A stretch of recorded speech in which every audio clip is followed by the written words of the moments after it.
Hi there, I'm Christy with WTI. If you want a sure way to attract the birds to your feeders, you need to check out the safflower seed from Wagner. So I am a total newbie when it comes to feeding the birds. I had no idea what seed I was looking for. I just got a wide variety of different seeds. But honestly, this safflower seed has been a huge hit. It's the first seed that the birds in my area choose to eat. And after less than a week, look how much they've eaten. I have it in one of these tube style feeders. The finches in our local area absolutely love it.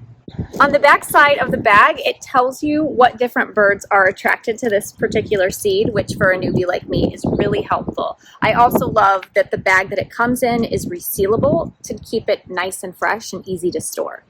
So if you're looking for a high quality seed that the birds are sure to love, you should definitely get this one. And that's my point of view.